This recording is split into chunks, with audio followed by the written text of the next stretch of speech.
Hello friends, welcome back to my channel. मैं हूं आपकी फ्रेंड वर्षा। आज की इस वीडियो में हम बात करेंगे बीएड एंट्रेंस एग्ज़ाम के कॉमर्स की थ्योरी की क्लासेस की। आज का जो टॉपिक है वो है हमारा कंपनी से। ये हमारा चैप्टर 4 है। इससे पहले हमने 3 चैप्टर कंप्लीट कर लिए हैं। अभी तक आपने नहीं देखा है तो प्लीज़ एक बार ज़रूर देख लीजिएगा। स्टार्ट करते हैं वीडियो को। वीडियो पसंद आए तो वीडियो को लाइक कीजिए, फ्रेंड्स से शेयर कीजिए और किसी भी तरह की कोई भी क्वेरी हो तो ज़रूर बताइएगा। स्टार्ट करते हैं।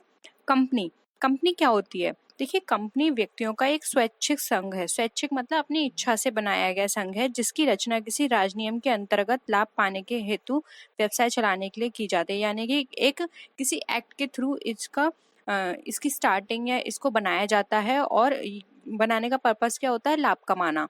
भारतीय कंपनी अधिनियम 1956 की धारा 3 सबसेक्शन 1 का सबसेक्शन आई के अनुसार कंपनी से आशय इस अधिनियम के अंतर्गत निर्मित और पंजीकृत कंपनी अथवा एक विद्यमान कंपनी से, यानी कि इसके अंतर्गत एक अधिनियम के द्वारा बनाई गई या रजिस्टर्ड की हुई एक कंपनी से है। अब देखिए, कंपनी की कुछ विशेषताएं हैं, बहुत कॉमन हैं, आपने पहले भी पढ़ी होंगी, उनको पढ़ लीजिए एक बार फिर से। कंपनी की कुछ विशेषताएं, जैसे राजनियम द्वारा निर्मित यानी कि क्रिएटेड बाय लॉ। ये एक लॉ से क्रिएट होती है, जैसे कि हमारा लॉ है कंपनी लॉ 1956, और उसके बाद में इसको मॉडिफाई किया गया 2013 में। ठीक है। फिर है पृथक अस्तित्व यानी कि सेपरेट एंटिटी। इसकी एक सेपरेट एंटिटी होती है, यानी कि कंपनी और उसके मेंबर्स की सेपरेट एंटिटी होती है। कंपनी के नाम से सारे ट्रांजेक्शन्स किए जाते हैं। अकाउंट भी कंपनी के नाम से यहाँ पे ओपन किया जाता है, और कंपनी किसी के भी साथ डील करती है तो वहाँ पे कंपनी के नाम से वो डीलिंग होती है, ना कि उनके मेंबर्स के नाम से। ठीक है। स्वैच्छिक संघ यानी कि वॉलेंट्री एसोसिएशन है। यहाँ पर किसी ने उनसे कहा नहीं है आने के लिए कि आप यहाँ आओ, कंपनी में इन्वेस्ट करो। वो उनकी खुद की वॉलेंट्री एसोसिएशन है, वो खुद से अपनी इच्छा से आए हैं यहाँ पे इन्वेस्ट करने, इसके मेंबर बनने। ठीक है। फिर है कृत्रिम व्यक्ति। कृत्रिम व्यक्ति यानी आर्टिफिशियल पर्सन। कंपनी कोई व्यक्ति नहीं है, लेकिन वो व्यक्ति की तरह ट्रीट की जाती है, यानी कि वो एक आर्टिफिशियल पर्सन है। और आप सबको पता है ये आर्टिफिशियल पर्सन का मतलब यहाँ पर ये है कि कोई भी, जैसे अभी मैंने आपको ऊपर भी बताया कि कोई भी ट्रांजेक्शन्स होंगे तो वो कंपनी के नाम से किए जाएंगे, क्योंकि यहाँ पर ये एक आर्टिफिशियल पर्सन की तरह काम कर रही है। फिर है अविच्छिन्न उत्तराधिकार यानी कि परपेचुअल सक्सेशन। अब अविच्छिन्न उत्तराधिकार परपेचुअल सक्सेशन का मतलब क्या होता है यहाँ पर, कि ये लॉन्ग टर्म तक काम करेगी। ठीक है। फिर है सर्वमान्य सारमुद्रा यानी कि कॉमन सील। इसकी एक कॉमन सील है, यानी कि एक नाम से यहाँ पर सारी चीज़ें साइन की जाएंगी, कंपनी के नाम से सारी चीज़ों को सील लगेगी।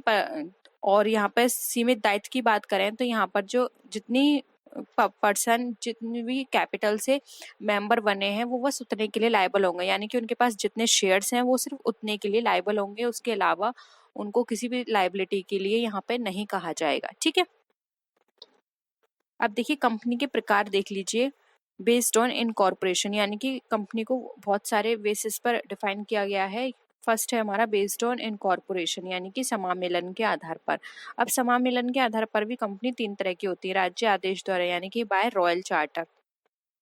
इस प्रकार की कंपनियां राजज्ञा द्वारा बनाई जाती हैं, जैसे इंग्लैंड की ईस्ट इंडिया कंपनी, यानी कि राजा की आज्ञा के द्वारा एक एक्ट के थ्रू। तो जैसे कि हो गया इंग्लैंड की ईस्ट इंडिया कंपनी जो है वो हमारे रॉयल चार्टर के थ्रू ही बनाई गई थी। नेक्स्ट है संसद के विशेष अधिनियम द्वारा, यानी कि by special act of parliament, यानी कि पार्लियामेंट के एक विशेष एक्ट के द्वारा यहाँ पर इसको स्टैब्लिश किया जाता है। ये कंपनियां किसी विशेष उद्देश्य की पूर्ति हेतु संसद से विशेष अधिनियम द्वारा बनाई जाती है, यानी कि एक इनका स्पेशल पर्पस होता है, जैसे कि state bank of India, air India और जीवन बीमा निगम। जीवन बीमा निगम का एक स्पेशल पर्पस है कि ये लाइफ के लिए है, लोगों की लाइफ को सिक्योर करने के लिए, जिससे कि अगर उनकी डेथ होती है तो जो उनके जो भी फैमिली मेंबर्स हैं उनको पेमेंट करके उनकी लाइफ को थोड़ा सा सपोर्ट किया जा सके। ठीक है। सेम उसी तरह से state bank and air India है। थर्ड है इनका ही पार्ट जो कि है भारतीय कंपनी अधिनियम, यानी कि बाय इंडियन कंपनीज एक्ट। जिन कंपनियों का निर्माण कंपनी अधिनियम 1956 के अंतर्गत होता है वे कंपनियां कंपनी अधिनियम द्वारा निर्मित कंपनियां होती हैं, यानी कि इस एक्ट के द्वारा बनाई गई कंपनियां कहलाती हैं। और अब इसको मॉडिफाई भी कर दिया गया है, कुछ रूल्स थे उनको चेंज किया गया है। तो वो है हमारा कंपनीज एक्ट 2013। ठीक है। फिर है दायित्व के आधार पर, यानी कि किसकी कितनी लायबिलिटी होगी उसके बेसिस पर भी कंपनी को फर्दर डिवाइड किया गया है। अंशों द्वारा परिमित कंपनियां, यानी कि कंपनीज लिमिटेड बाय शेयर्स। अभी जैसा कि मैंने आपको ऊपर बताया था अंशों द्वारा परिमित कंपनियों के सदस्यों का दायित्व उनके द्वारा क्रय किए गए अंशों के अंकित मूल्य तक ही सीमित होता है, यानी कि जिस पर्सन ने जितने शेयर्स परचेस किए हैं सिर्फ वो उतने तक के लिए ही लायबल होंगे, तो उनको कहा जाता है companies limited by share. Next है कंपनीज लिमिटेड बाय गारंटी। अब देखिए यहाँ पे कंपनीज लिमिटेड बाय गारंटी है, यानी कि जिस पर्सन ने जितने की गारंटी दी है ये सिर्फ उतने तक के लिए लायबल होगा। गारंटी द्वारा परिमित कंपनियां वह कंपनियां हैं जिसमें प्रत्येक सदस्य द्वारा कंपनी के समापन के समय तक निश्चित रकम देने की गारंटी दी जाती है, जैसे क्लब, पुस्तकालय, धार्मिक संस्था। यानी कि कंपनी के समापन तक किसी भी सदस्य ने जितने की गारंटी दी है वो सिर्फ उतने तक के लिए लायबल होगा। फिर है अपरिमित दायित्व कम वाली कंपनियां, यानी कि अनलिमिटेड लायबिलिटी कंपनीज। इस प्रकार की कंपनियों के अंतर्गत साझेदारों की निजी पूंजी भी कंपनी के ऋणों के भुगतान में प्रयोग की जा सकती है, क्योंकि देखिए यहाँ पे नाम ही है अनलिमिटेड, यानी कि अगर कोई भी कमी आती है तो वहां पर उनकी पर्सनल असेट्स जो होगी उनको भी यूज कर लिया जाएगा। ठीक है। फिर है जनता की रुचि या अंशों की हस्तांतरणशीलता के आधार पर, यानी कि based on interest of public और ट्रांसफर और शेयर्स। अब इसमें भी दो तरह की कंपनियां होती हैं, एक होती है हमारी प्राइवेट कंपनी जिनको हम निजी और आलोक कंपनी बोलते हैं। अब ये कौन कौन सी कंपनी है तो ये देख लेते हैं। देखिए वह कंपनी जो अंशों व ऋण पत्रों को खरीदने के लिए जनता को आमंत्रित नहीं करती अर्थात अंशों के हस्तांतरण पर प्रतिबंध लगा देती है एवं सदस्यों की संख्या 50 तक सीमित कर देती है, वे निजी कंपनी कहलाते हैं। यानी कि यहाँ पर क्या होता है, निजी कंपनी के अंतर्गत कोई भी पर्सन अपने जो शेयर्स हैं दूसरे पर्सन को सेल नहीं कर सकता, उनको हस्तांतरित नहीं कर सकता, और मेंबर्स भी यहाँ पे लिमिटेड कर दिए जाते हैं, 50 से ज़्यादा मेंबर्स नहीं होते हैं, तो वो हमारी निजी कंपनी कहलाती है। दूसरा इसका टाइप है वो है सार्वजनिक कंपनी, जिसको हम पब्लिक कंपनी भी बोलते हैं। देखिए पब्लिक कंपनी के अंदर जो शेयर्स होते हैं उनको हस्तांतरित किया जा सकता है बिना किसी को इन्फॉर्म किए, और साथ ही साथ यहाँ पे न्यूनतम संख्या तो डिफाइन होती है जो कि 7 है, लेकिन अधिकतम संख्या के लिए कोई भी यहाँ पे सीमा नहीं है, यानी कि अधिकतम संख्या कितनी भी हो सकती है। अब देखिए एक और चीज़ है, निजी कंपनी को अपने नाम के आगे प्राइवेट लिमिटेड वर्ड लिखना बहुत जरूरी होता है, जबकि सार्वजनिक कंपनी केवल लिमिटेड शब्द प्रयोग करती है। तो यानी कि आप किसी भी कंपनी के आगे प्राइवेट लिमिटेड देखेंगे तो यानी कि वो प्राइवेट कंपनी है, और सिर्फ लिमिटेड वर्ड देखेंगे तो वो यानी कि क्या है, हमारी पब्लिक कंपनी है। ठीक है। तो यहाँ पर आपको टाइप्स समझ में आ गए होंगे, क्योंकि कई बार पूछ लिया जाता है एग्जाम में। अब हम बात करते हैं प्रवर्तन की, जिनको प्रमोशन कहा जाता है। देखिए प्रवर्तन जो होता है कंपनी का प्रारंभिक संगठन को बोलते हैं, यानी कि स्टार्टिंग में जब हम कंपनी बनाते हैं तो उसके स्टार्टिंग को हम प्रमोशन बोलते हैं, यानी कि प्रवर्तन। फिर आता है हमारा मेंबर ऑफ एसोसिएशन। देखिए मेंबर ऑफ एसोसिएशन कंपनी में बनाना बहुत ही इम्पोर्टेंट है, और लेकिन बाहर के लिए, बाहर से कोई भी आपके लिए इसको नहीं कहा गया है कि आपको बनाना ही है, लेकिन कंपनी के अंदर जो भी रूल्स हैं, रेगुलेशंस है, वो इसमें मेंशन होते हैं, इसलिए बनाना चाहिए, क्योंकि यहाँ पर इसके अंदर जो भी मेंबर्स होंगे कंपनी के उनको पता होगा कि कंपनी में कौन सा काम किस तरह से करना है, क्या कंपनी का विजन है, क्या मिशन है, ये सारी चीज़ें इसके अंदर इंक्लूड की जाती हैं। इसलिए प्रत्येक कंपनी को मेमोरेंडम ऑफ एसोसिएशन बनाना चाहिए। यह कंपनी का चार्टर है था, इसके अंदर कंपनी के अधिकार परिभाषित होते हैं एवं उद्देश्यों की व्याख्या होती है। पार्षद सीमा नियम में कंपनी के 6 महत्वपूर्ण वाक्यों का उल्लेख किया गया। अब इसमें 6 चीजें आती हैं, वो कौन कौन सी हैं, जैसे कि नाम वाक्य। देखिए नाम वाक्य के अंदर कंपनी का नाम यहाँ पे मेंशन होगा कि कंपनी का क्या नाम है। ठीक है। फिर आता है उद्देश्य वाक्य। उद्देश्य वाक्य में कंपनी का उद्देश्य होता है कि कंपनी का क्या उद्देश्य है इसको स्टैब्लिश करने का, इस कंपनी को। फिर है पूंजी वाक्य। पूंजी वाक्य में कंपनी कितने से ऑथराइज्ड है, कितनी पूंजी से रजिस्टर्ड है, ये सारी पूंजी की लेखा जोखा इसके अंदर मेंशन होता है। फिर है कार्यालय वाक्य। अब कंपनी का कार्यालय कहाँ है, उसका ऑफिस कहाँ है, उसका एड्रेस कहाँ है, क्या है, उस कार्यालय का नाम क्या है, ये सारी चीजें इसके अंदर मेंशन होती हैं। फिर है दायित्व वाक्य। दायित्व वाक्य के अंदर ये मेंशन होता है कि किसकी कितनी लायबिलिटी होगी, कंपनी कितनी लायबिलिटी के साथ स्टैब्लिश की जा रही है। ठीक है। फिर आता है संघ व हस्ताक्षर वाक्य। संघ के कौन कौन से संघ होंगे, इन किस किस के हस्ताक्षर हैं, और कौन कौन पर्सन मेन बॉडी का होगा, तो ये सारी चीजें इसके अंदर मेंशन होती हैं, और साथ ही साथ उनके हस्ताक्षर भी इसके अंदर होते हैं। ठीक है। फिर आता है हमारा आर्टिकल्स ऑफ एसोसिएशन, यानी कि पार्षद अंतर नियम। ठीक है। ये भी था हमारा, ये पार्षद सीमा नियम था, मेमोरेंडम ऑफ एसोसिएशन, और ये है पार्षद अंतर नियम।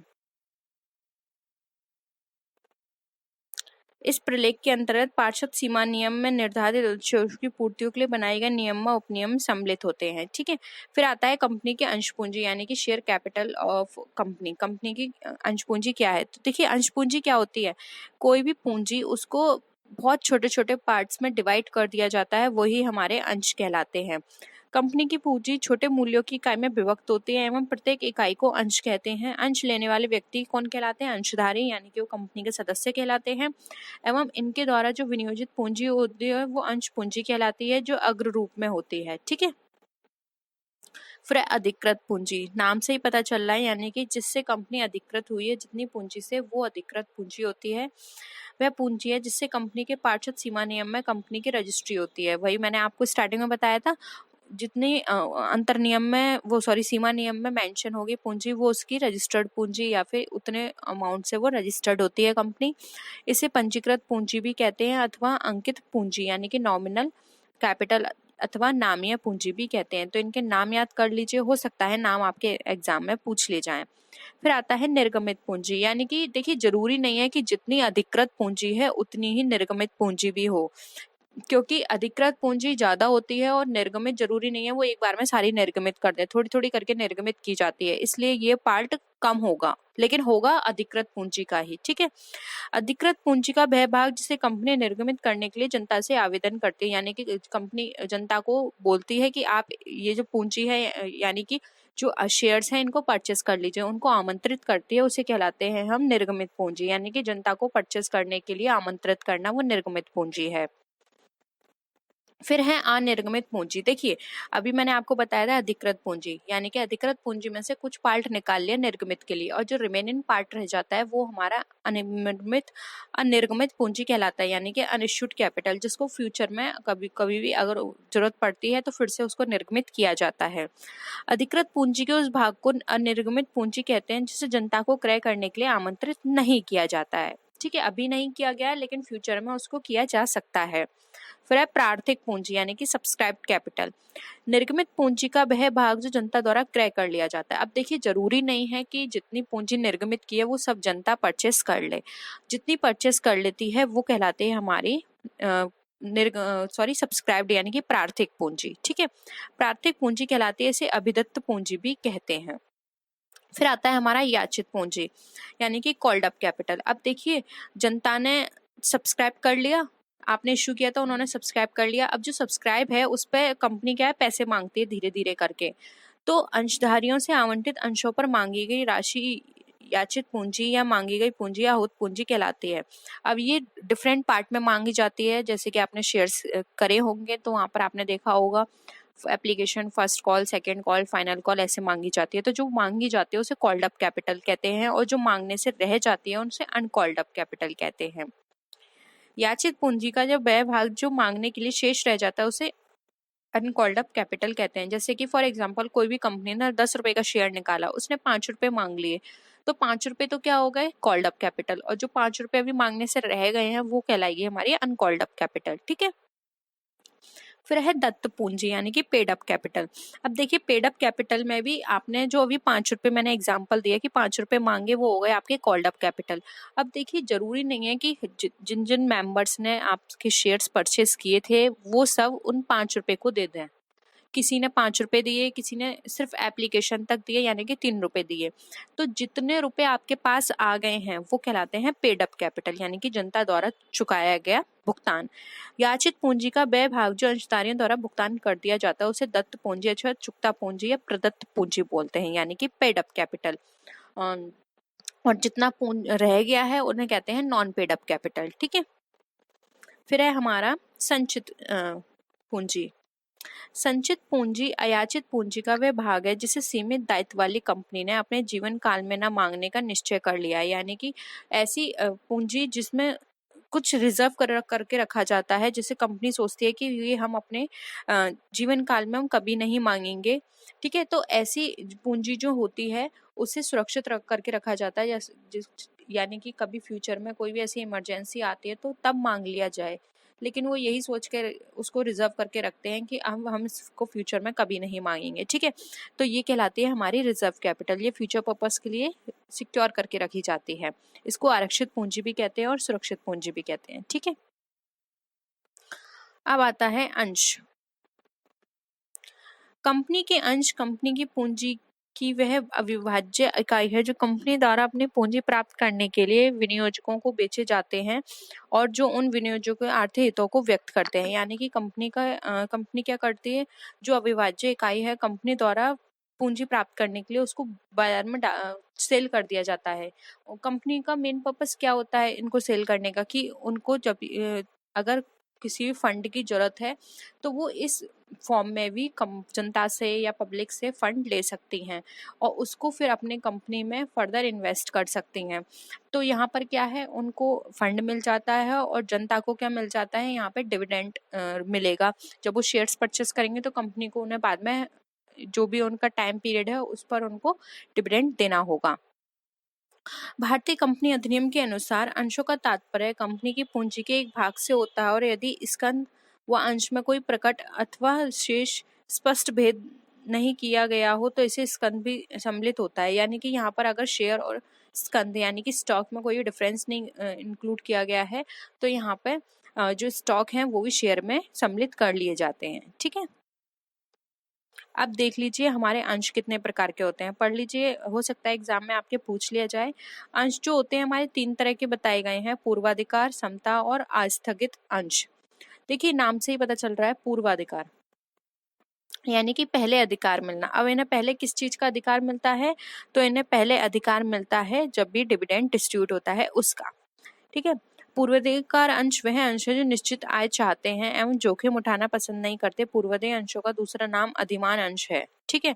अब इनको ये चाहते हैं कि इनको कोई भी जोखिम ना उठाना पड़े, तो इसलिए ये पूर्वाधिकार अंश इंट्रोड्यूस किए गए मार्केट में, जिससे कि इनको सबसे पहले कंपनी में अगर कभी भी डिविडेंड डिस्ट्रीब्यूट होता है तो सबसे पहले इनको डिस्ट्रीब्यूट किया जाता है। उसके बाद अगर बचता है तो वो फिर और जो भी लायबिलिटीज है उसको पे ऑफ करने के बाद फिर हमारे जो इक्विटी शेयर्स यानी कि समता अंश है उनको पे किया जाता है और अगर नहीं बचता है तो उनको पेमेंट नहीं किया जाता है, ठीक है।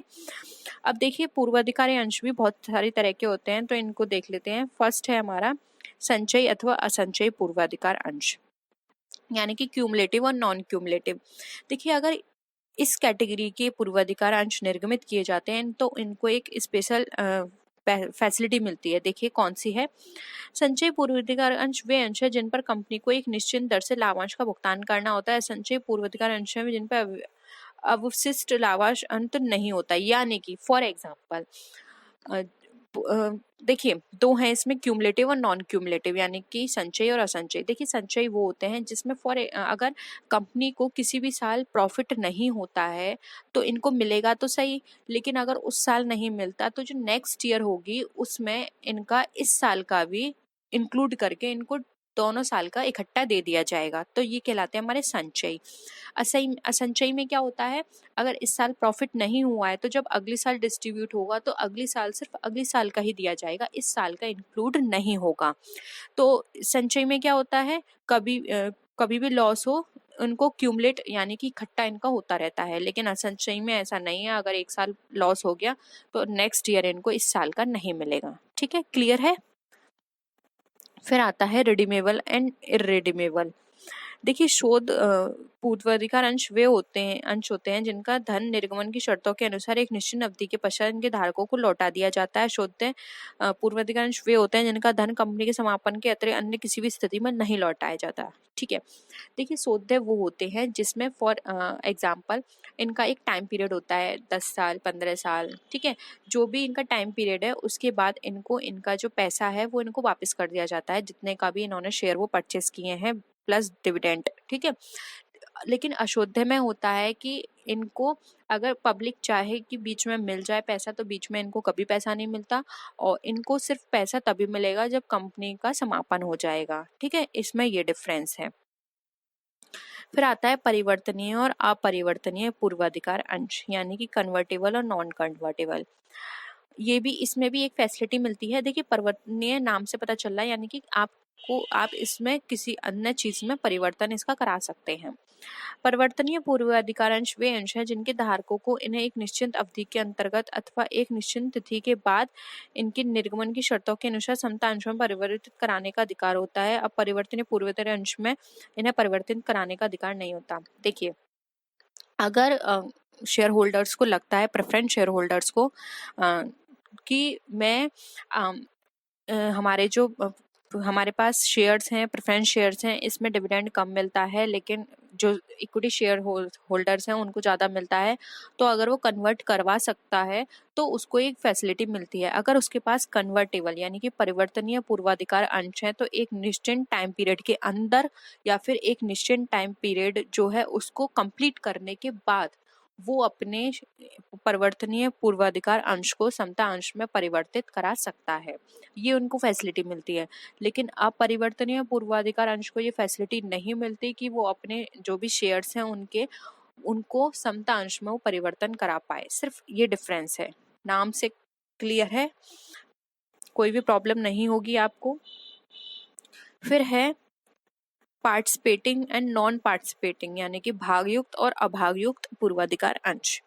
देखिए, भागयुक्त पूर्वाधिकार अंश वे अंश होते हैं जिन्हें एक निश्चित दर से लाभ प्राप्त करने का अधिकार प्राप्त होता है। एक निर्धारित दर से समता लाभांश देने के पश्चात बचे अतिरिक्त लाभ में से अथवा कंपनी के समापन पर समस्त पूंजी लौटाने के पश्चात बची अतिरिक्त संपत्तियों में समता अंशधारियों के साथ पूर्व निर्धारित अनुपात में हिस्सा पाने का अधिकार होता है। अभागयुक्त पूर्वाधिकार अंश में यह अधिकार नहीं होता। देखिए, भागयुक्त में क्या होता है, इनको पार्टिसिपेट करने का मौका मिलता है, यानी कि एक निश्चित दर से लाभांश लेने का अधिकार होता है और साथ ही साथ एक निश्चित दर से समता जो लाभांश है उनको देने के पश्चात जो भी इनके पास अतिरिक्त लाभ बचता है या फिर कंपनी के समापन पर जो समता अधिकारी होते हैं, समता अंशधारी, उनको लौटाने के बाद भी जो बचता है उसमें इनको पार्ट मिल जाता है। लेकिन जो हमारा अभावयुक्त होता है उसमें कोई भी उसको प्रॉफिट नहीं मिलता है। इन शॉर्ट आप ऐसे समझ सकते हैं कि पूर्वाधिकार अंश में क्या होता था कि स्टार्टिंग में पेमेंट मिल गया, उसके बाद और लोगों को दिया जाता था और जो भी बचता था वो कंपनी के पास रहता था। लेकिन यहाँ पर क्या है कि पूर्वाधिकार अंशों को देने के बाद और जो भी देनदारियां हैं वो देने के बाद समता अधिकार अंशधारियों को दिया जाता है। और अगर समता अंशधारियों को देने के बाद भी कोई भी संपत्तियां या कोई भी पूंजी बचती है तो यहाँ पर भागयुक्त को भी उसमें भाग मिल जाता है, यानी कि उसमें वहां पर उनको वो सारा पैसा मिल जाता है। लेकिन अभागयुक्त में उसमें उनको वो पूंजी लेने का अधिकार नहीं होता है। ठीक है, अब ये देखिए समता अंश कौन कौन से होते हैं। इन्हें साधारण अंश या साम्याधिकार अंश भी कहते हैं। जिन अंशों पर लाभांश भुगतान या पूंजी वापसी का पूर्वाधिकार नहीं होता, यानी कि इनको क्या होता है, जब भी किसी भी तरह का पेमेंट किया जाता है तो इनको पूर्वाधिकार नहीं होता है। सबसे पहले पूर्वाधिकार अंशधारियों को दिए जाएंगे, उसके बाद और भी देनदारियां होंगी उनको दी जाएंगी, और उन देनदारियों के बाद ही अगर कोई बचता है तो ये इन समता अंशधारियों को दिया जाएगा। लेकिन समता अंशधारी का एक सबसे बड़ा बेनिफिट क्या होता है कि ये कंपनी के ओनर कहलाते हैं। ठीक है, इनको पार्टिसिपेट करने का मौका मिलता है। जो भी मैनेजमेंट डिपार्टमेंट होता है उसमें इनको पार्टिसिपेट करने का मौका मिलता है। ओनर कहलाते हैं, रियल ओनर्स होते हैं, ये बस इनका बेनिफिट होता है। फिर है आस्थगित अंश यानी कि डेफर्ड शेयर।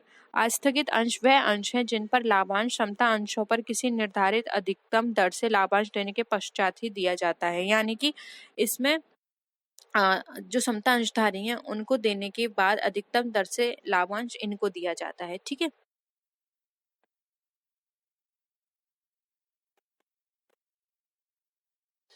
नेक्स्ट है अंशों का निर्गमन। अब इसके आगे हमने और इंक्लूड नहीं किया है क्योंकि वो न्यूमेरिकल पार्ट है और न्यूमेरिकल पार्ट आपके में इतना नहीं आता है, इससे थ्योरी पार्ट ही पूछा जाता है। अंशों का निर्गमन सिर्फ इतना समझ लीजिए, जनता को जो भी अंश क्रय करने के लिए दिए जाते हैं तो उनको क्रय करने के साथ एक, अब यहाँ पर कोई ऐसा पूंजी, ये कोई ऐसा पार्ट नहीं है कि आपने उनको थोड़ा सा तोड़ के दे दिया। ठीक है, ऐसा कुछ नहीं होता। सिर्फ यहाँ पर एक पेपर चलता है, उस पेपर पे कंपनी की मोहर होती है, कंपनी के साइन होते हैं और जो अंशधारी होता है उसका नाम होता है, फिर प्लस उसने जितनी भी पूंजी इन्वेस्ट करी है वो होती है यहाँ पर, और कितने शेयर्स लिए हैं वो यहाँ पर मेंशन होते हैं, यानी कि अंशों को परचेस करने के लिए उसको एक पेपर मिलता है जिसको हम आवेदन पत्र भी बोलते हैं। उसका ये प्रूफ होता है कि उसने कंपनी से इस डेट पर इतने अमाउंट के शेयर्स इस कंपनी के परचेस किए हैं। ठीक है, दैट्स इट। तो ये था हमारा कंपनी अकाउंट्स से रिलेटेड थ्योरी। इतना ही आपके एग्जाम में पूछा जाता है, और जो भी क्वेश्चंस होंगे वो मैंने आपको ऑलरेडी करा दिए हैं, रिवीजन फिर से करा देंगे। तो वीडियो आपको पसंद आए तो वीडियो को लाइक कीजिए, फ्रेंड्स या शेयर कीजिए। किसी भी तरह की कोई भी क्वेरी हो तो जरूर बताइएगा। तो नेक्स्ट वीडियो में फिर मिलते हैं और भी अच्छी वीडियोस के साथ। तब तक के लिए टेक केयर, बाय बाय।